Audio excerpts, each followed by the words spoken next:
मुझे हमेशा लगता है कि अगर किताब को बाज़ार की तरफ से ही बिकना होगा तो थोड़ा तो बाज़ार को हिंदी को भी समझना होगा। मनीषा जी, मैंने महादेवी वर्मा का जिक्र इसलिए किया क्योंकि वो उस समय में लिख रही थी जिसमें राष्ट्रवाद को लेकर बहसें बहुत तीखी थीं। उन्होंने छायावाद का रास्ता जरूर अपनाया, लेकिन राष्ट्र को लेकर स्त्री के उन्मुक्त होने को लेकर जो उन्होंने बातें लिखी वो अपने समय से कहीं आगे की बात थी। इस बात पे मुझे याद आता है कि मेरे दो मित्र हैं, एक है अलेसांद्रा और एक है हंस हार्डर। जर्मन और इटालवी हैं और उनके बीच की जो संपर्क भाषा है वो हिंदी है। हिंदी को अगर हम देखें, अगर गौर से देखें और बिल्कुल हिंदी के बीचों बीच खड़े होकर देखें तो निश्चित तौर पे उसका विस्तार हो रहा है। हम कितने भी बिखरे हिंदी को लेकर एक है। आपके रचना संसार की जो स्त्रियां हैं, मैं उनको सशक्त या शक्ति विहीन जैसे मानवों पे मैं नहीं देखती। मैं उनको अपने पूरे स्त्रीत्व को खुलकर जीते हुए देखती हूँ। मेरी स्त्रियां के बारे में ये कहा जाता है कि तुम्हारी स्त्रियां तो घर लौट जाती हैं, तो मैं उनसे यही कहती हूँ वो घर पुरुष से नहीं है, स्त्री से है, और वो घर स्त्री का है, तो इसलिए वो तो अपने घोंसले में ज़रूर लौटेगी जहाँ पर उसके अंडे और बच्चे हैं। निशा, ये कितनी अजीब सी बात है कि आपकी स्त्रियां घर लौटती हैं, ये लोगों को दिखता है, लेकिन क्रिटिक्स को ये क्यों नहीं दिखता कि वो उस घर में लौटती हैं जहाँ राम किशन भी है और राम किशन को सच्चाई पता है। बिल्कुल। और राम किशन सुगना को उसी रूप में एक्सेप्ट कर रहा है, चाहे वो उसके अंतःस्थल में कुछ भी चल रहा है। एक जो पतली डोर है जो मेरे समूचे साहित्य को बांधती है, तो वो मैं ये कहूँ तो इस भारतीय वाङ्मय का पर्यावरण है, इस भारतीय वाङ्मय का सौंदर्य है, इस भारतीय वाङ्मय की दृष्टि है, इस भारतीय वाङ्मय का दर्शन है, और इस भारतीय वाङ्मय का जो प्राकृतिक सौंदर्य है, विविधता है, वो सब मेरे इन समूची यात्रा में रहा। जरूरी नहीं है कि आप जीवन पर्यंत एक अदृश्य शक्ति से लड़ते हुए क्लांत जीवन व्यतीत कर दें। हिंदी में मैं बहुत अपना एल्बो स्पेस पाती हूँ और मैं जीवन भर हिंदी के लिए मैं ये कहूँ मैं हिंदी की सेवा कर रही हूँ तो ये बहुत ही गलत शब्द है। हिंदी ने मुझे गोद में लिया हुआ है और मैं बस हिंदी के गले में बाहें डाल के लेटी हुई हूँ।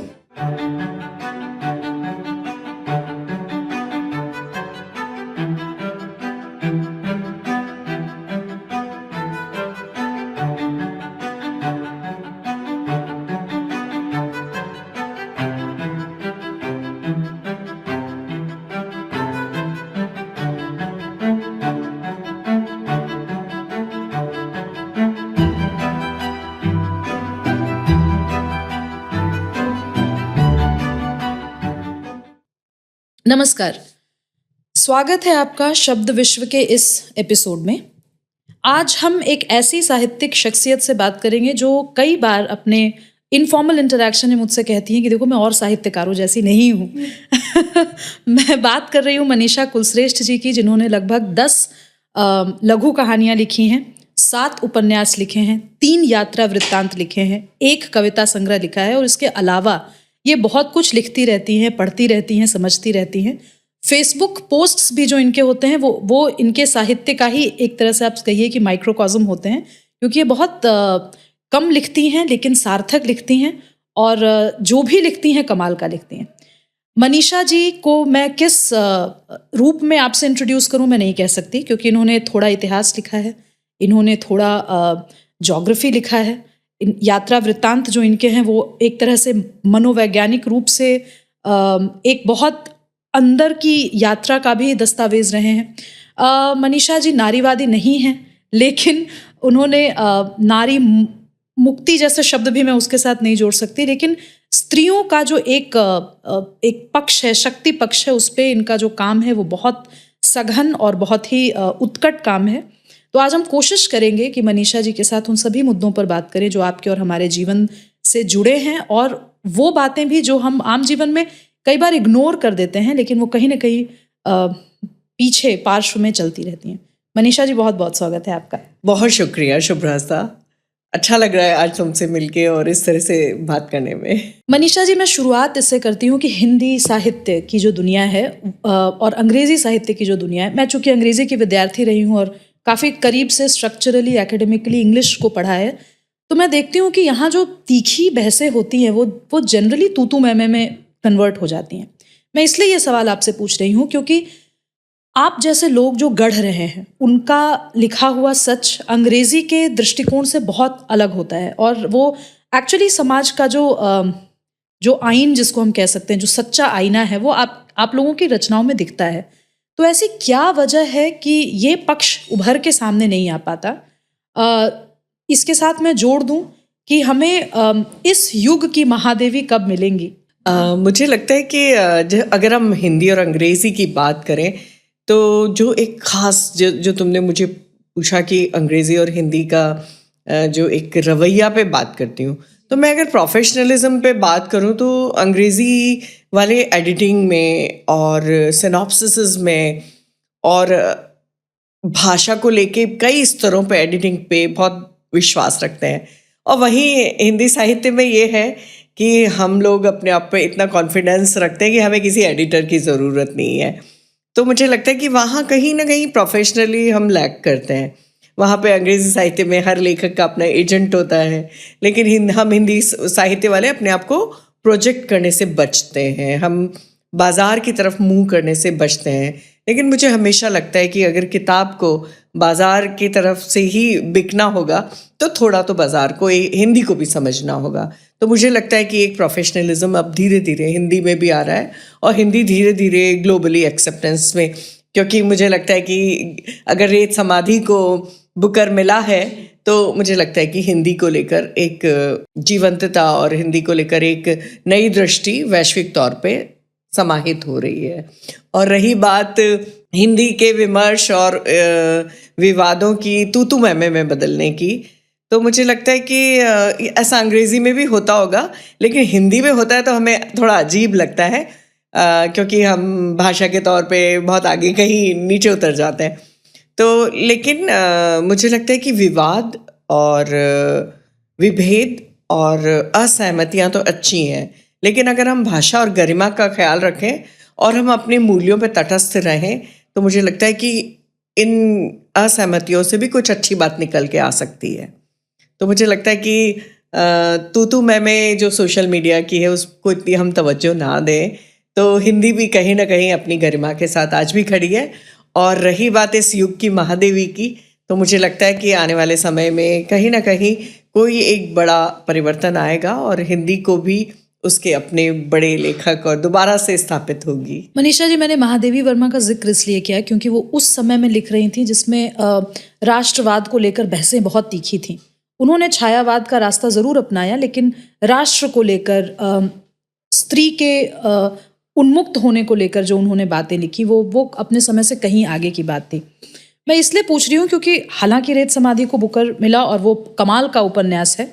हम कोशिश कर रहे हैं कि हम रेत समाधि की लेखिका को भी बुलाएं और उनसे ही बात करें, लेकिन ऐसा क्यों है कि वो भाषा जो हमारे स्वतंत्रता आंदोलन के उस उरोज पर पूरे देश को एक सूत्र में बांध रही थी, वो भाषा आज हर तरीके के विवादों के केंद्र में है और उस भाषा को लेकर इतना ज़्यादा जहर घुल चुका है कि लोग हिंदी और अहिंदी में अपने आप को बांटने लगे हैं। तो बतौर हिंदी लेखिका आप इस पूरे विमर्श को कैसे देखती हैं?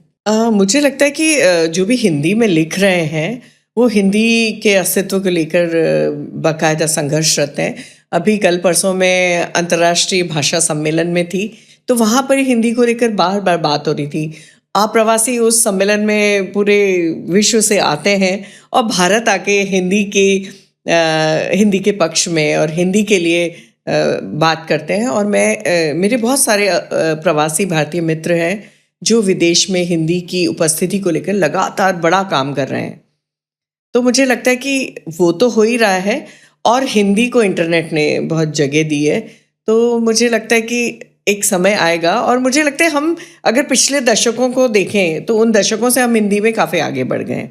अनुवाद हम लोगों के बहुत सारे होने लगे हैं, बहुत सारी जगहों पे हम पहुंच रहे हैं। JCB जैसे अवार्ड अब हिंदी के लेखकों को मिलने लगे हैं। तो मुझे लगता है कि इतनी ग्लूमी स्थिति नहीं है और हर कोई जो हिंदी में लिखता है अपने स्तर पे ये काम कर रहा है। रही विवादों की और राष्ट्र के तौर पे बिखरने की बात, तो निश्चित तौर पे भारतेंदु जी हरिश्चंद्र के समय से आज तक हिंदी ने इस राष्ट्र को एक सूत्र में बांधने का प्रयास किया है और जब ये हमारी संपर्क भाषा बनी, राष्ट्रभाषा तो नहीं बन सकी, संपर्क भाषा बनी, तो ये एक सूत्र करती है। इस बात पे मुझे याद आता है कि मेरे दो मित्र हैं, एक है अलिसांद्रा और एक है हंस हार्डर। तो ये दोनों जर्मन और इटालवी हैं और उनके बीच की जो संपर्क भाषा है वो हिंदी है, क्योंकि दोनों हिंदी के विशेषज्ञ हैं विदेशों में। तो मुझे लगता है कि नहीं, हिंदी इतने पीछे नहीं है। और एक बार मैं जयपुर लिटरेचर फेस्टिवल में बैठी थी और मेरे पास में एक विदेशी बैठा हुआ था, उसके हाथ में हजारी प्रसाद द्विवेदी जी की आदिकाल पुस्तक थी। तो मुझे लगता है कि हिंदी को अगर हम देखें, अगर गौर से देखें और बिल्कुल हिंदी के बीचों बीच खड़े होकर देखें, तो निश्चित तौर पे उसका विस्तार हो रहा है।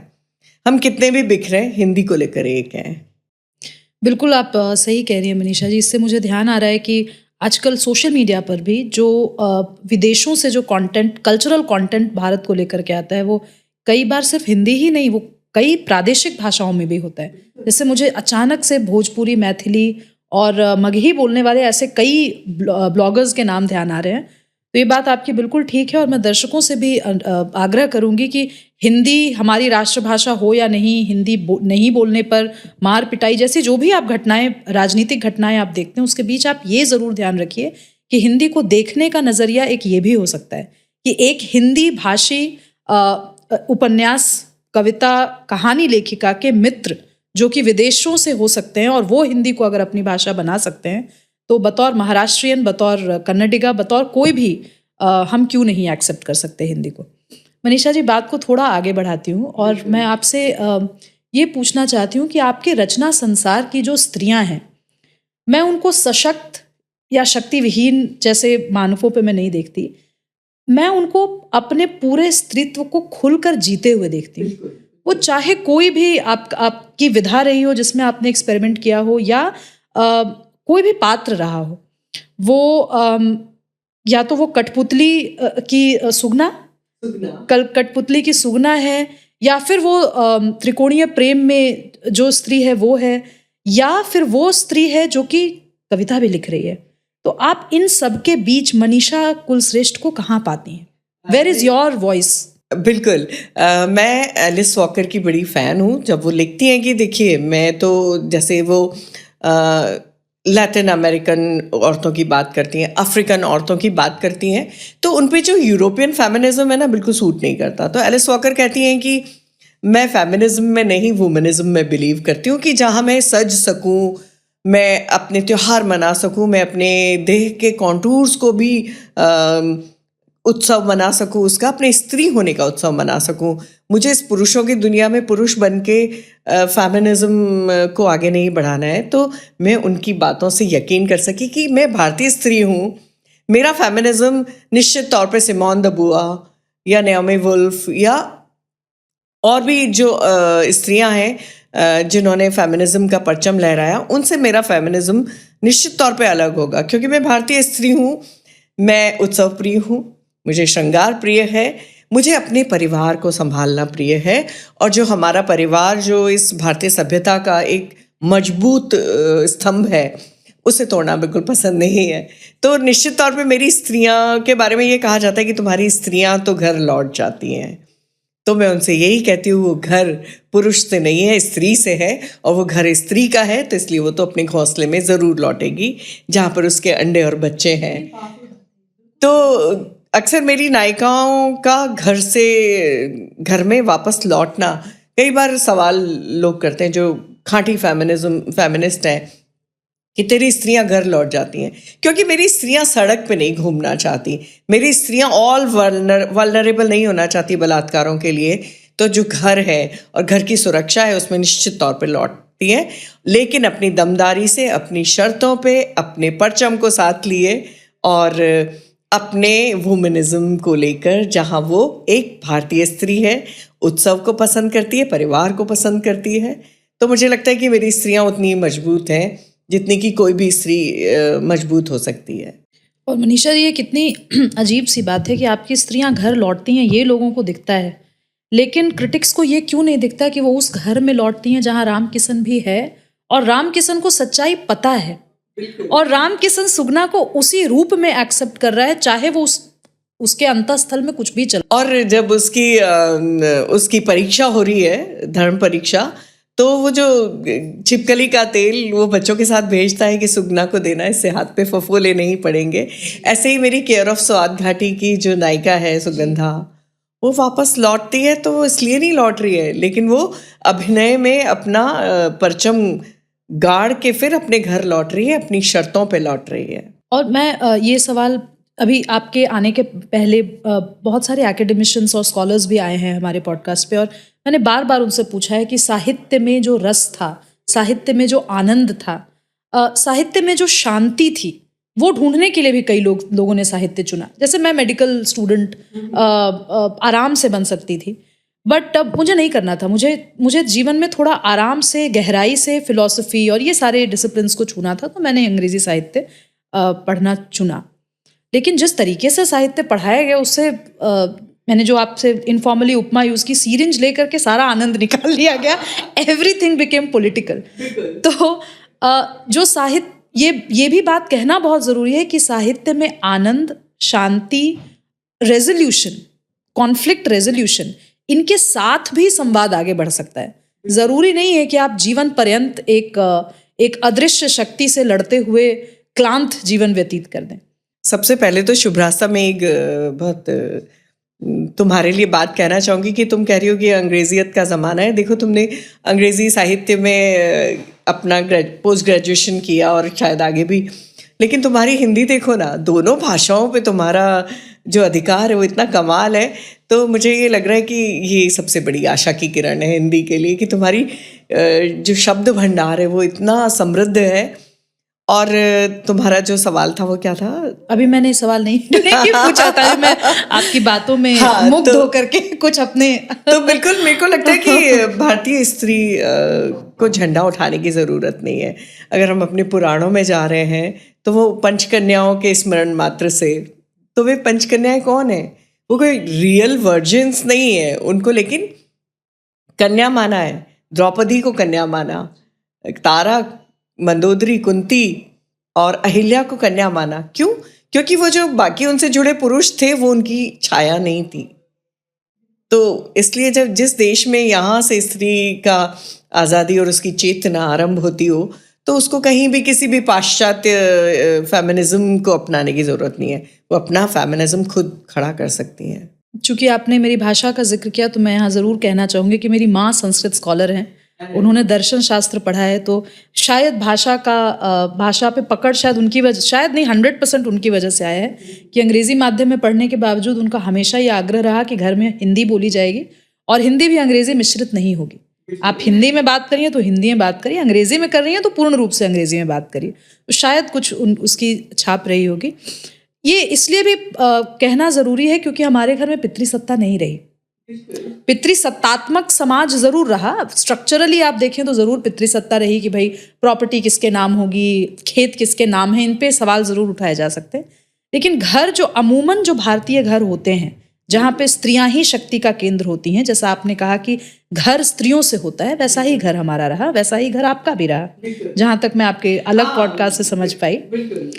तो आपका पर्सनल जीवन, जहाँ पे आपने साइंस पढ़ा और फिर आप हिंदी की तरफ आई, जहाँ पे आपने एक फौजी से शादी की और उसके बाद आपका एक अलग एक बहुत सिविलियन वर्सेस आर्मी लाइफ जो होती है, उसमें आप आर्मी लाइफ को आपने उसमें तो मैं बिल्कुल बीच में ही रही कहीं जी, तो मैं बताऊंगी आगे। तो मैं ये जानना चाहती हूँ कि आपके इस गठन में और इस गढ़न में इन सभी पर्सनल एक तरह से माइलस्टोन्स कह सकते हैं, इसका कैसा बिल्कुल प्रभाव रहा? जैसा कि तुमने कहा कि तुम्हारे घर में माँ संस्कृत स्कॉलर थी, ऐसे ही मेरी माँ एक एडमिनिस्ट्रेटर थी और एजुकेशन की डिप्टी डायरेक्ट्रेस से रिटायर हुई। तो हिंदी उनका पहला प्रेम थी। उन्होंने भी तुम्हारी तरह अंग्रेजी में एमए किया था, लेकिन हिंदी उनका पहला प्रेम थी और किताबें हमारे घर में रहती थी। और हमेशा उनका ये रहता था कि हम रात को सोने से पहले कुछ अच्छे साहित्य को पढ़ के सोएं। तो मेरा पहला अगर प्रभाव मुझ पे पड़ा तो माँ का पड़ा। वो कवयित्री भी थी और उसके बाद लेकिन एक बात उन्होंने ज़रूर मेरे साथ की कि तुम्हें विज्ञान लेना ज़रूरी है, नहीं तो तुमसे कोई डॉक्टर इंजीनियर शादी नहीं करेगा। तो मुझे उन्होंने ज़बरदस्ती बीएससी कराया। हालांकि मैं शुक्रिया अदा करती हूँ कि उस बीएससी ने मुझे हिंदी साहित्य में हिंदी लिटरेचर लिखते हुए एक तार्किकता प्रदान की और एक रिसर्च करने की जो मेरी आदत है, मेरे सारे उपन्यासों में एक रिसर्च हमेशा रहता है। तो शोध को उस उस बीएससी और साइंस के बैकग्राउंड ने मुझे सहायता की। और अगर मैं उसके बाद ये कहूँ कि मैंने उनसे विद्रोह करके और हिंदी में एमए कर लिया, तो जब मेरे पहले उपन्यास का विमोचन हो रहा था तो उन्होंने कहा कि मनीषा ने मुझसे विद्रोह करके हिंदी में एमए किया और आगे एमफिल किया और अब वो साहित्यकार होने जा रही है। तो मैं चाहती हूँ कि सारे बच्चे विद्रोह करें और माँ बाप उसको स्वीकार करें। तो उन्होंने मंच से ये बात स्वीकार की थी, तो ये बात मुझे बहुत अच्छी लगी। आज वो नहीं है इस संसार में। और रही बात फौजी बैकग्राउंड की, तो एक मज़ेदार बात बताती हूँ। जब मैं वहाँ गई तो मैं बिल्कुल अंग्रेजी दाँ नहीं थी, मैं बिल्कुल हिंदी दाँ थी और मैं ठसके से हिंदी बोलती थी। तो जब पूरी टेबल पे सब लोग अंग्रेजी में बात करते थे, मैं हिंदी में शुरू कर देती थी। धीरे धीरे सब हिंदी पे उतर आते थे। तो बाद में तो ये होने लगा कि जब मेरा जन्मदिन होता था, सारे लोग हिंदी में लिखा हुआ केक लेके आते थे, जन्मदिन की शुभकामनाएं। तो अगर आप चाहें तो किसी भी अंग्रेजी दा माहौल को आप हिंदी दा बना सकते हैं। और होता ये था कि एयरफोर्स डे का फंक्शन हो रहा है तो हिंदी में जो कमेंट्री करनी है वो मनीषा कुलश्रेष्ठ के हिस्से आती थी। तो मैंने वहाँ भी अपनी जगह बनाई, वहाँ भी सबको लगा अरे मनीषा की हिंदी अच्छी है। तो उस हिंदी को अगर आपको अपनी भाषा को सम्मान दिलाना है तो पहले आपको अपनी भाषा का सम्मान करना पड़ेगा। मुझे वहाँ कभी भी कोई ग्रंथि नहीं हुई कि मुझे अंग्रेज़ी बोलना नहीं आती थी। जब मैं वहाँ पे गई तो मैं इतने ठसके से हिंदी बोलती थी कि मेरे सारे दोस्त मेरे साथ उसी तरह, और कभी ये मेरे लिए ग्रंथि नहीं बनी, मेरे लिए हमेशा गर्व का विषय रही। और फिर मुझे जो धीरे धीरे साहित्य में जगह मिली तो फौज ने मुझ पे गर्व किया। और ये बात कहूँ कि सिविलियन वर्सेस डिफेंस, तो वो कभी ऐसा है नहीं, हमें दूर से लगता है। बल्कि मैं देखती हूँ कि फौजी ज़्यादा आत्मीय होते हैं और वहाँ जातिवाद है ही नहीं। वहाँ कोई किसी के को जाति से नहीं जानता। हम भले कहते हैं बड़े राष्ट्रवादी होते हैं, लेकिन सच पूछें तो वहाँ पे सिर्फ रैंक्स हैं, जातियाँ कोई काम ही नहीं आती। और हम अक्सर क्रिसमस मनाते हुए मिलते हैं, हम ईद पे अपने दोस्तों के यहाँ त्यौहार मनाने जाते हैं। होता है कि दिवाली पे हम सब घर पे छुट्टी पे घर आ जाते हैं, लेकिन ऐसा वहाँ बिल्कुल ऐसा माहौल नहीं है। और फौज ने मुझे एक अनुशासन दिया, मुझे घूमने का मौका दिया। मुझे अरुणाचल, असम और त्रिवेंद्रम और पश्चिम बंगाल, हरियाणा, ऐसी ऐसी जगहों को पास से देखने का अवसर मिला। वरना ये होता है कि हम घूम के चले आते हैं, लेकिन वहाँ की संस्कृति को जाना। और इस यायावरी ने मुझे बहुत कुछ दिया और एक अनुशासन मुझ में ज़रूर आया। और जेंडर को लेके जो इतनी हमारे यहाँ हंगामा होता है कि जेंडर इक्वालिटी की बात तो करते हैं लेकिन हम जेंडर्स का सम्मान नहीं करते आपस में। लेकिन फ़ौज में मैंने हमेशा देखा कि हम जैसे ही जूनियर मोस्ट भी कोई ऑफिसर की पत्नी जाएगी तो अगर चीफ भी बैठे हैं तो खड़े हो जाएंगे। तो मुझे लगता है कि हम भारत में ना अपनी सेनाओं को बहुत अलग ढंग से देखते हैं। हम हमेशा उनको एक ठप्पे में बांध देते हैं, लेकिन वहाँ से ज़्यादा लोकतांत्रिक कुछ भी नहीं है। तो मुझे वहाँ से अनुशासन सीखने को मिला, यायावरी मिली।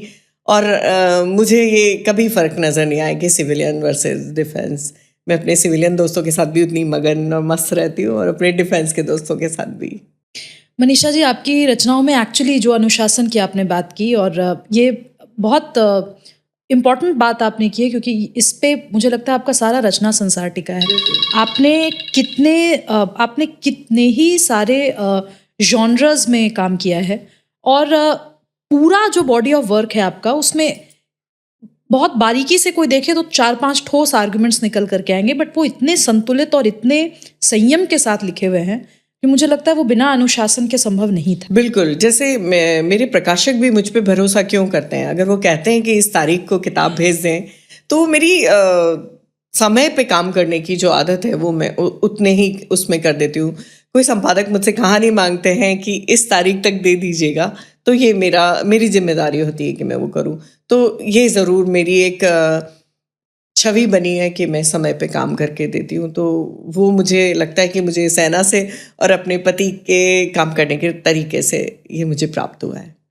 अब मैं चाहती हूँ कि हम थोड़ा आपका जो लेखन का जो एक जर्नी रही है, और वो अभी जो 2 किताबों पे आके जो अभी बिल्कुल। गाड़ी रुकी है रुकी क्या है, हॉल्ट हाँ, लिया है अभी आपने, हाँ, तो हम उन पे बात करते हैं। बिल्कुल। आपका शुरुआती लेखन और आज जब आपने किनाया लिखी और आपने मेघदूत के राह के पथिक, जो आपकी 2 पुस्तकें अभी इस पुस्तक मेले में जिनका विमोचन हुआ, उस पूरी यात्रा को आप कैसे देख रही हैं? मनीषा कुलश्रेष्ठ जो शुरू में जो मनीषा ने जो लिखा, आज वो क्या चीज़ है जो आप दोहरा रही हैं, और क्या चीज़ें हैं जिसको आप रिवाइज कर रही हैं? शुभ्रास्तम में अगर देखोगा तो मैं 2 चीज़ों में बांटूंगी। एक जो पतली डोर है जो मेरे समूचे साहित्य को बांधती है, तो वो मैं ये कहूँ तो इस भारतीय वाङ्मय का पर्यावरण है, इस भारतीय वाङ्मय का सौंदर्य है, इस भारतीय वाङ्मय की दृष्टि है, इस भारतीय वाङ्मय का दर्शन है, और इस भारतीय वाङ्मय का जो प्राकृतिक सौंदर्य है, विविधता है, वो सब मेरे इन समूची यात्रा में रहा। क्योंकि कभी मैं राजस्थान में थी, तो कभी मैं त्रिवेंद्रम में थी, तो जो त्रिमाया जो मैंने मातृसत्ताओं पे किताब लिखी, तो वो लिखी मैं इसलिए पाई कि मैं जल्दापारा में भी थी, तो मैंने शिलोंग में भी खासी समाज को देखा था, और जब हमारी लास्ट पोस्टिंग हुई त्रिवेंद्रम, तो वहाँ मैंने नायर समाज को देखा। तो मुझे लगता है कि एक सूत्रता जो मेरे पूरे समूचे साहित्य की है वो भारतीय वाङ्मय है, और जो विविधता है, तो मैं हमेशा एक अननोन जगह पे कूदती हूँ जिस दुनिया को मैं नहीं जानती। जैसे सिजोफ्रेनिया पे मैंने अपना उपन्यास लिखा था स्वप्नपाश, तो सिजोफ्रेनिया शब्द को मैं जानती थी। जब मैं उसमें कूदी और जब मैंने शोध शुरू किया, तो मैं शोध बहुत गहरा करती हूँ और आखिरी पॉइंट तक करती हूँ। तो जब उसका सिजोफ्रेनिया पे जो मेरा उपन्यास है स्वप्नपाश मैंने लिख के हमारे देश के बहुत बड़े साइकेट्रिस्ट हैं डॉक्टर विनय कुमार, उनको भेजा, तो उनका फ़ोन मेरे पास लौट के आया, क्या तुम डॉक्टर हो? मैंने कहा बिल्कुल नहीं सर, मैं ना हिंदी की लेखक हूँ। तो मुझे लगता है कि आपको शोध इतना गहरा करना चाहिए कि लोग आपको उसी चीज़ का विशेषज्ञ मान लें। और आपका आई थिंक ये शोध करने की जो टेंडेंसी वो आपके साइंस स्टूडेंट, बिल्कुल साइंस स्टूडेंट होने के कारण, तो मैं हमेशा अननोन दिशाओं को चुनती हूँ। जैसे मातृसत्ताओं के बारे में सुना था पर गहरे डाइव नहीं किया था। ऐसे ही बहुत कश्मीर समस्या पे जो मैंने शिगाफ लिखा, तो मैं कश्मीर गई, मैंने बहुत इस समस्या के बहुमुखी चेहरे को देखा, कि जिसको हम एक चेहरा नहीं कह सकते। तो जब कश्मीर समस्या हुई, उसके बारे में मैंने अपने उपन्यास में सबसे पहले लिखा है कि जब कोई बड़ा पेड़ गिरता है, तो ऐसा नहीं होता कि उसके बगल में खड़ा हुआ पेड़ उसकी जड़ें नंगी ना हो। तो अगर हम ये कहें कि कश्मीरी हिंदुओं को वहाँ से तोड़ के बहा दिया गया, तो ऐसा नहीं था कि उनकी जड़ें नंगी नहीं हुई, वो वल्नरेबल नहीं हुए। तो मैंने उस दोनों पक्षों को उसमें लिखा। तो यही है शुभ्रा कि मैं ऐसे विषय चुनती हूँ जो पहले किसी ने नहीं लिखे, या ऐसे विषय चुनती हूँ जिनसे मैं अनजान हूँ और मैं उनके बारे में जानना चाहती हूँ। तो मेरे लिए शोध एक खिड़की होती है उस दुनिया में कूदने के लिए। इतना कुछ लिखने और इतना कुछ देखने के बाद मनीषा जी, आप साहित्य को कैसे परिभाषित करेंगी? ये बहुत क्लीशेड प्रश्न है, लेकिन मैं इस पॉडकास्ट पे आने वाले हर उस व्यक्ति से इसके बारे में ज़रूर पूछती हूँ। मुझे लगता है परिभाषाओं को भी नया कलेवर और नया फ्लेवर मिलते रहना चाहिए। बिल्कुल शुभ्रा सर, अगर मैं एक बच्ची की तरह देखूं तो मैंने साहित्य शिवानी से शुरू करके और शिवानी को पढ़ा, उनका पहाड़ पढ़ा, लेकिन जब मैं शैलेश मटियानी को पढ़ने गई तो मैंने देखा कि वो पहाड़ इतना रोमांटिसाइज नहीं है, बिल्कुल रॉ है। तो साहित्य मेरे लिए एक पढ़ने की यात्रा थी, और मैंने कैटरपिलर की तरह, जिसे कहते हैं ना, इतनी पत्तियां खा ली कि फिर मुझे रेशम निकालना था। तो मुझे लगता है कि अगर आप विकट पाठक हैं तो कहीं ना कहीं आप आगे जाके आपके नियति में लेखक बनना लिखा है, क्योंकि आपके अंदर इतना इकट्ठा हो जाता है कि आपका मन करता है कि एक दृष्टि आपकी भी है जिसको आप लेके आए। और ये अगर मैं कहूँ कि मैं हिंदी साहित्य की इतनी दीवानी थी कि मैं सिर्फ एक कहानी हंस में छपने के कामना के साथ आई थी, और मैं यहाँ टिकने नहीं वाली थी। मेरी दुनियाएं बहुत सारी थी। मैं कथक करती थी, मुझे बहुत सारी चीज़ों का शौक़ था, तो और मैं हैप्पी थी एक हाउसवाइफ बन के। लेकिन हिंदी ने मुझे बहुत प्यार दिया, एक्सेप्टेंस दी। तो जब आप अच्छा लिखते हैं, स्वीकृत होते हैं, तो आप दुनिया के किसी छोटे कोने में भी होंगे ना, तो हिंदी साहित्य आपको स्वीकार करेगा। तो कमी हिंदी साहित्य में नहीं है, कमी वहाँ आ जाती है कि बहुत सारी मठाधीशियाँ खड़ी हो जाती हैं, लोगों के एजेंडाज हो जाते हैं, तो वहाँ पर विवाद होने लगते हैं और लोगों के अपने मतभेदों को वो बहुत निजी बना लेते हैं। वैचारिकी में आपस में संवाद की जगह लड़ाइयाँ होने लगती हैं, तो वहाँ पे थोड़ी सी आप चोटिल हो सकते हो। बाकी अगर मैं देखूँ तो हिंदी साहित्य मेरे लिए एक परिवार रहा है कि आज भी मुझे हिंदी के लोग मिल जाएं पढ़ने लिखने वाले, तो मैं वहाँ सबसे ज़्यादा कंफर्टेबल होती हूँ।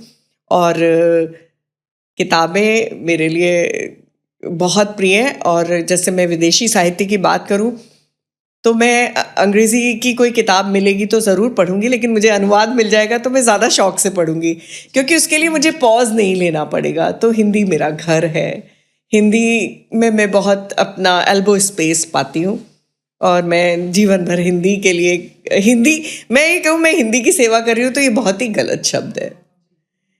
हिंदी ने मुझे गोद में लिया हुआ है और मैं बस हिंदी के गले में बाहें डाल के लेटी हुई हूँ। मनीषा जी, 2-3 बातें आपने इसमें कही जो कि बहुत मार्के की हैं। एक तो आपने जिस तरीके से साहित्य को परिभाषित किया और अपने बारे में कहा, एक लेखक की यात्रा के बारे में कहते हुए का कैटरपिलर वाला जो आपने वाली जो उपमा यूज़ की, वो मुझे लगता है मुझे बार बार वो टी.एस. एलियट की याद दिला रहा था। उन्होंने जब अंग्रेज़ी साहित्य पे जब क्रिटिसिज्म लिखा, पहला आर्टिकल, पहला ऐसे जब उन्होंने लिखा, उसमें लगभग यही बात थी कि मैंने बहुत कुछ देखा, बहुत कुछ पढ़ा और उसके बाद इम्पर्सनल होकर के अपनी बात रखी। तो मुझे बार बार उसकी याद आ रही थी। दूसरी चीज़ जो मुझे लगा जिस पे हमें आगे बात ज़रूर करनी चाहिए, वो ये है कि आपका जो रचना संसार है उस रचना संसार में जीवन की बहुत सारी विषमताएं हैं और वो विषमताएं हिंदी के सौष्ठव के भीतर हैं। हिंदी को मैं उस तरीके से एक तरह से ओवर आर्किंग सुपर सेट मानती हूँ जिसमें हिंदी का लोक जो बहुत विभाजित है, वो अलग अलग रूपों में चलता है। तो शिगाफ में आप जो आप लोक वृत्त खींचती हैं, वो लोक वृत्त कश्मीर का लोक वृत्त है। अगर आप कठपुतलियाँ लिख रही हैं तो आप उतना ही डूब कर उस राजस्थान के उस मरुस्थल का लोक वृत्त खींचती हैं। लोक और हिंदी का आप कैसे देखती हैं, संवाद कैसे देखती हैं? मैं लोक और हिंदी का संवाद यूँ देखती हूँ कि हिंदी को अगर आप विश्लेषित करेंगे, आज की जो हिंदी हम सब लिख रहे हैं, बिना लोक भाषाओं के वो पूरी नहीं होती। हमें हमेशा मैं ये हमेशा कहती हूँ कि हिंदी को भारतेंदु हरिश्चंद्र ने स्थापित किया, तो हिंदी अभी नई भाषा है। और अगर हम अपनी लोक भाषाओं को देखें तो वो हिंदी से बहुत पुरानी है। तो हिंदी हमेशा अपनी लोक भाषाओं से शब्द लेती है। हिंदी उर्दू से भी शब्द लेती है, हिंदी अंग्रेज़ी से भी शब्द लेती है। तो हिंदी एक नदी है जिसने लोक भाषाओं के तटों से होके गुजरती है और वहाँ से अपने लवण लेती है। तो मेरे को लगता है कि हिंदी एक उदार भाषा है और लोक से उसका संबंध हमेशा बना रहेगा, क्योंकि हिंदी कहीं ना कहीं अपने लोक से जुड़ती है। और हम सब, जैसे अगर मैं कहूँ कि हमारे यहाँ अगर भोजपुरी लेखक हैं तो भोजपुरी के कुछ शब्द हिंदी को दे देते हैं। मैं राजस्थान से आई तो मैंने टाबर जैसा शब्द कठपुतलिया में लाई, तो मैंने वो दिया। कल शोभा लिंबू करके एक हमारी मित्र हैं और वो नॉर्थ ईस्टर्न हैं, तो मैंने उनसे पूछा क्या आप हिंदी को कुछ शब्द देंगी? और हिंदी बिल्कुल, क्योंकि हिंदी ने हमेशा ये कहा प्यार को प्यार ही रहने दो, कोई नाम न दो। तो हिंदी में बहुत सारे शब्द जो हैं लोक से आते हैं। लोक हिंदी को बहुत प्यार करता है, हिंदी लोक को बहुत प्यार करती है। और अगर मैं साहित्य की बात करूं तो अगर मैला आंचल से लेके गोदान तक सारा लोक पसरा हुआ है। और मैं उसमें क्या ऐड करती हूँ, तो मेरा तो हाथियों का जगत है, हाथियों का लोक है त्रिमाया में, वो हिंदी में आता है अपनी सूंड हिलाते हुए। तो जब हाथी भी उसी लोक से जुड़े हैं, और हाथियों की मातृसत्ता ने मुझे बहुत प्रभावित किया था। तो आप ये विश्वास करेंगे कि केरल के हाथी और जल्दापारा के हाथी और ये सारे जो हाथी हैं मनुष्य की भाषा को समझते हैं, और बल्कि अपनी भाषा में वो मनुष्य की भाषा को उत्तर देते हैं। हाथियों ने अपनी भाषा ईजाद की है। अगर आप त्रिमाया पढ़ेंगे तो जब हिंदी तो ऐसी है जो तमाम तरह के लोक की भाषाओं को शामिल करती है और हिंदी लोक को परिभाषित करती है, और लोक भी हिंदी में परिभाषित होकर चमक के सामने आता है।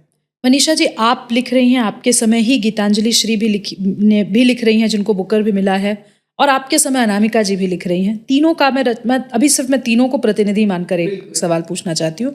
आप तीनों के जगत में एनवायरमेंट, पारिस्थितिकी, पर्यावरण बिल्कुल सेंट्रल थीम की तरह सामने आता है। क्या आपको लगता है कि, अब मैं ये शब्द नहीं यूज करना चाहती, eco feminism has it arrived, नहीं, क्या आपको लगता है कि आज जिस भी दौर से हम गुजर रहे हैं, जहाँ पे पर्यावरणिक रूप से जो चैलेंजेस हमारे सामने हैं, क्या साहित्य से हम उसका उत्तर ढूंढ सकते हैं? क्या आप ऐसा गढ़ रही हैं कि उससे उत्तर ढूंढा जाए? क्या है इस पूरे बिल्कुल शुभ्रास्ता, मैं भी ये नहीं कहूँगी कि साहित्य इको फेमिनिज्म या कोई पर्टिकुलर एक धारा के तहत लिख रहा है, अनामिका जी और गीतांजलि, बल्कि और भी श्रद्धा थवायत करके एक मेरी मित्र हैं और काफ़ी जूनियर हैं और अभी लेखन में, वो तो पूरा पर्यावरण पे ही लिखती हैं। कई ऐसे नए लोग हैं जो वैज्ञानिक मतलब साइंस फिक्शन लेके आ रहे हैं और पर्यावरण का सवाल उठा रहे हैं। तो मुझे क्या लगता है कि हम कोई वैज्ञानिक ठोस तथ्य तो नहीं दे सकते पर्यावरण की इस समस्या को, लेकिन जागरूकता फैला सकते हैं, क्योंकि कहानियों को पढ़कर जब हम संबंधों को डील करना सीख सकते हैं, कहानियों को पढ़कर हम अपने मनोविज्ञान को सशक्त बना सकते हैं, तो निश्चित तौर पे कहानियों को पढ़कर ये बात आगे ज़रूर जाती है कि ये दुनिया और भी जीवों की भी है, और पानी जिसके बारे में हम बार बार बात करते हैं कि अब धीरे धीरे सिमटता जा रहा है और एक दिन सिर्फ आंख में रह जाएगा। तो ये साहित्य है जो बहुत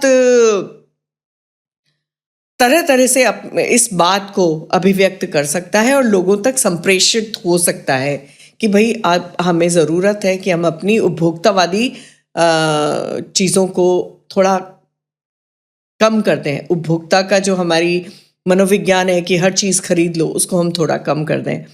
तो ये साहित्य कर सकता है, बशर्ते इस साहित्य को अपना विस्तार मिले, क्योंकि हिंदी को पढ़ने वाले लोग सीमित हो गए हैं। तो हिंदी से जब पर्यावरण की बात जाएगी तो जहाँ तक हिंदी पढ़ने वाले लोग हैं वहाँ तक जाएगी। तो इसे पत्रिकाओं में भी आना चाहिए, इसे पोर्टल्स में भी आना चाहिए। तो मुझे लगता है कि और भी लोगों को आगे आकर पर्यावरण पे लिखना चाहिए। समकालीन ऐसे कौन से साहित्यकार हैं जिनसे आप संवाद, साहित्यिक रूप से जिनके साथ संवाद होता हो, जिनको आप पढ़ना पसंद करती हुई आप हमारे व्यूअर्स को कहें कि आप इनको ज़रूर पढ़ें? बिल्कुल, बहुत सारे हैं जिनको मैं पढ़ना पसंद करती हूँ। मेरे समकालीनों में तो अगर हम देखें तो मैं अगर अपने वरिष्ठों से शुरू करती हूँ तो जया जादवानी हैं, मधु कांकरिया जी हैं, और गीतांजलि श्री हैं। इनको मैं पढ़ते हुए बड़ी हुई हूँ।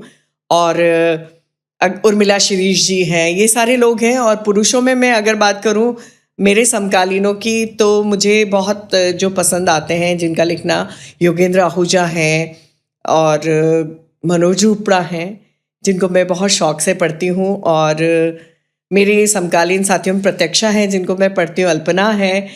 और मैं अगर आगे बात करूँ तो अंबर को हम पढ़ते हैं तो एक नई दृष्टि मिलती है। और कविताओं में मैं बात करूँ, आशुतोष दुबे जी मुझे बहुत अच्छे लगते हैं। नीलेश जो हैं रघुवंशी, नीलेश रघुवंशी के उपन्यास मुझे पसंद है।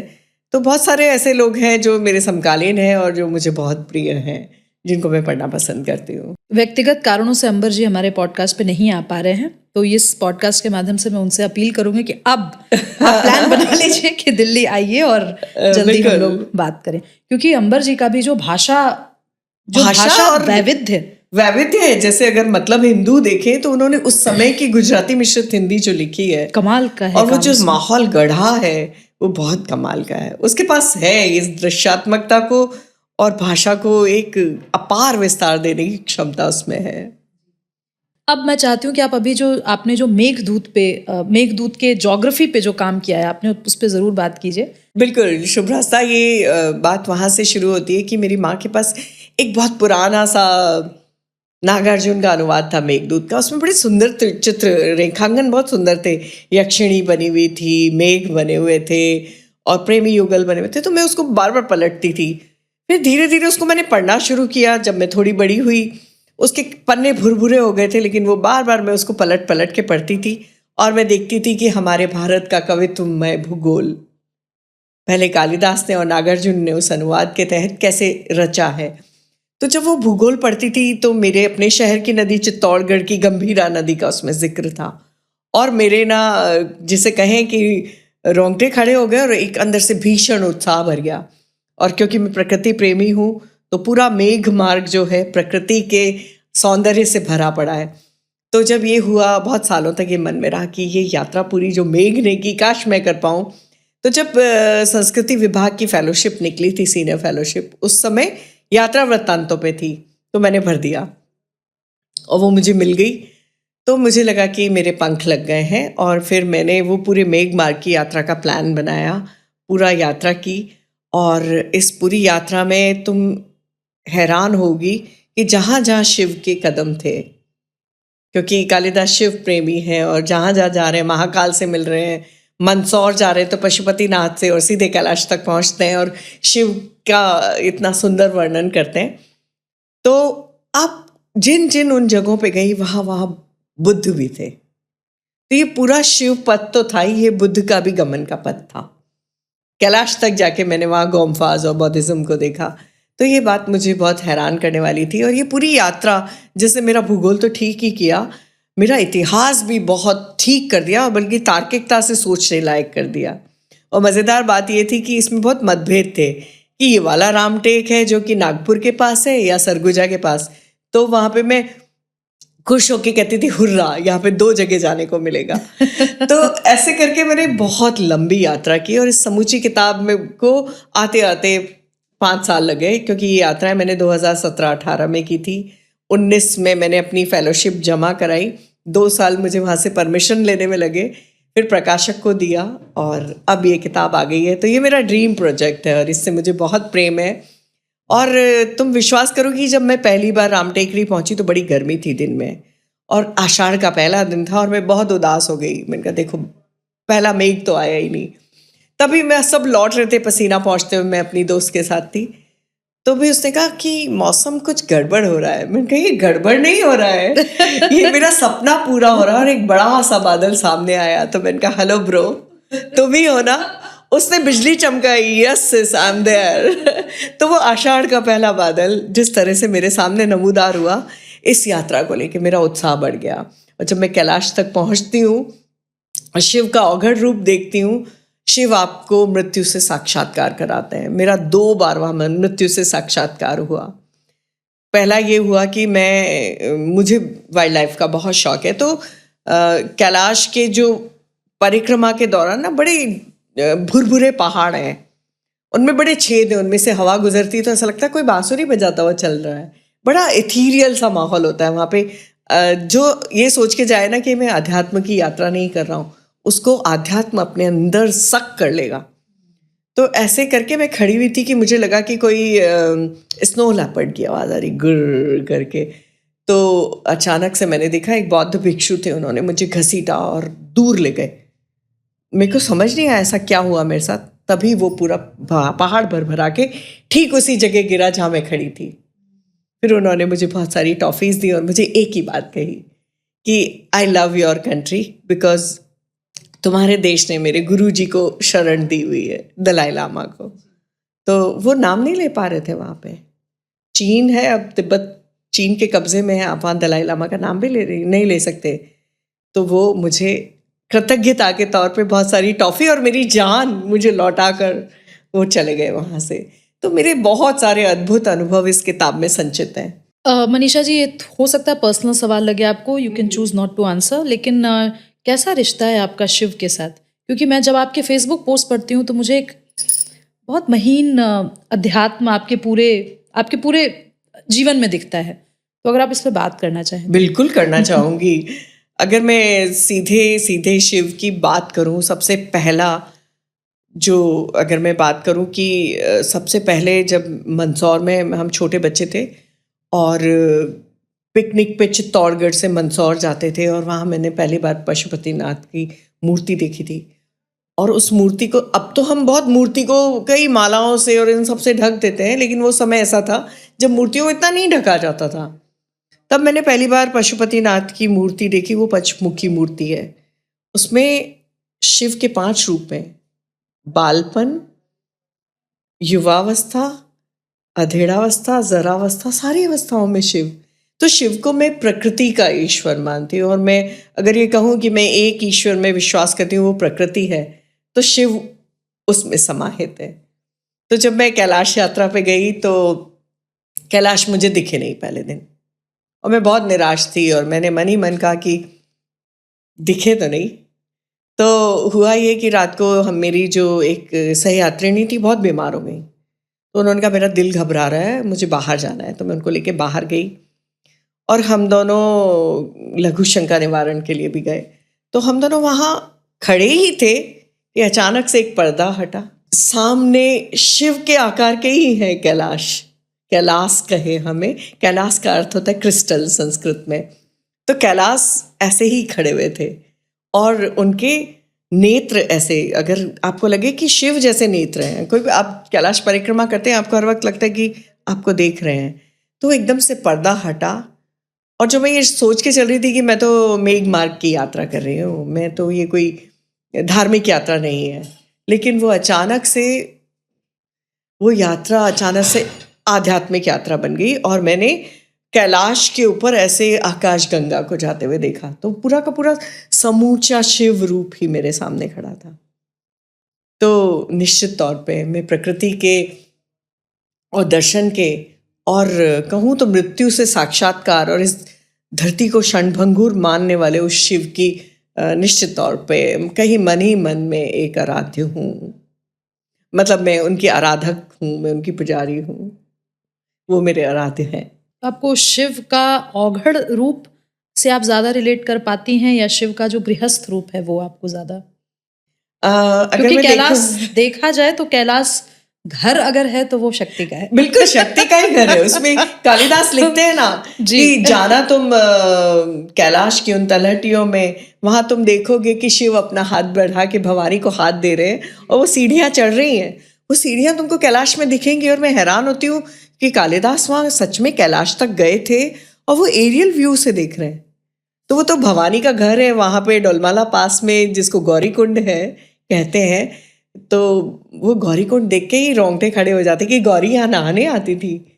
तो बिल्कुल तो मेरे को गृहस्थ रूप अगर मैं कहूँ तो शिव का रूमानी रूप, और वो विद्रोह करके शादी करने वाला, और दक्ष से विरोध करने वाला, और पार्वती का टुकड़ों टुकड़ों में जगह जगह बिखर जाने वाला, और शिव का तांडव करना, वो सब तो पसंद है ही।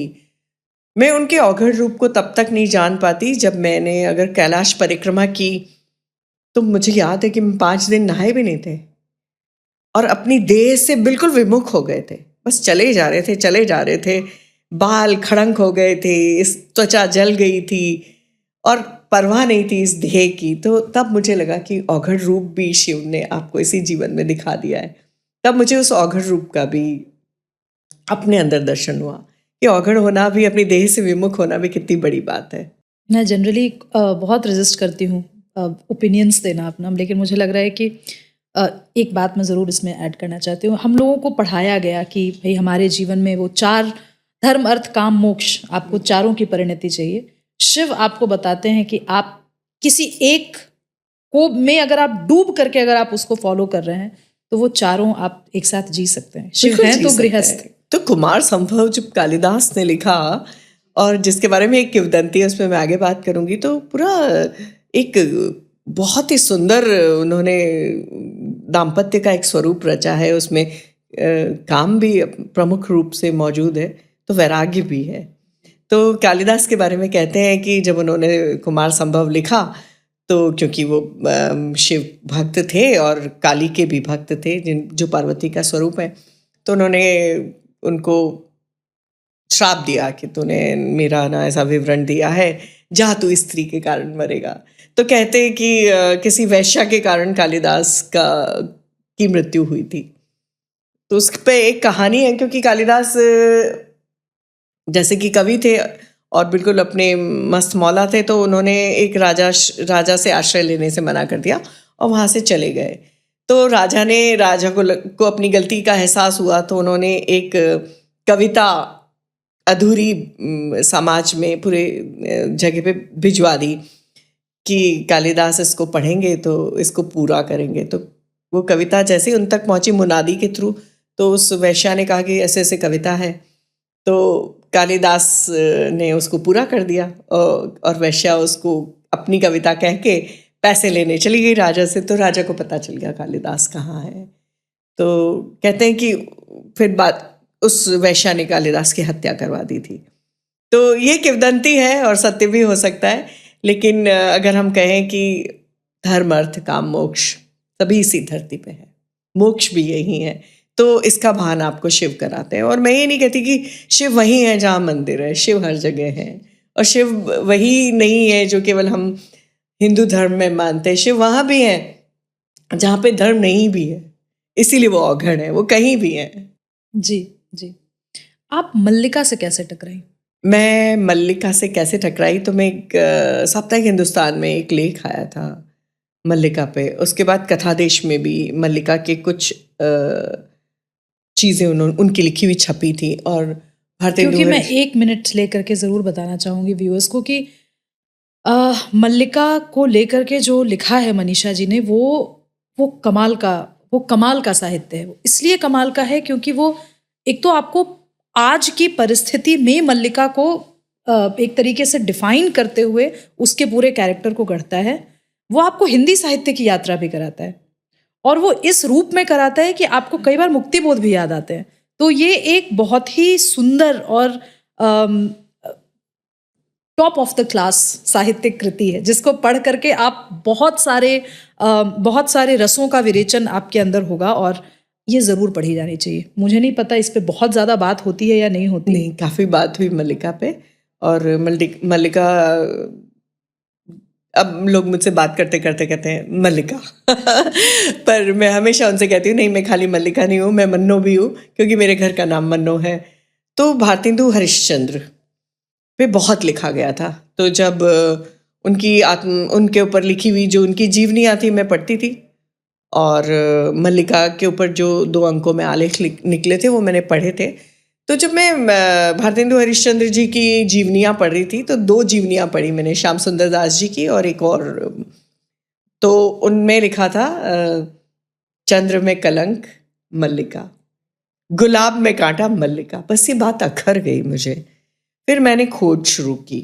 बहुत मल्लिका नहीं मिली मुझे, लेकिन जहाँ जहाँ भी मिली सबसे सुंदर तो वो असली फ़ोटो है मल्लिका भारतेंदु हरिश्चंद्र जी का, जो मुझे बनारस यूनिवर्सिटी के कैंपस में जो म्यूज़ियम है उसमें वो फ़ोटो मिला था।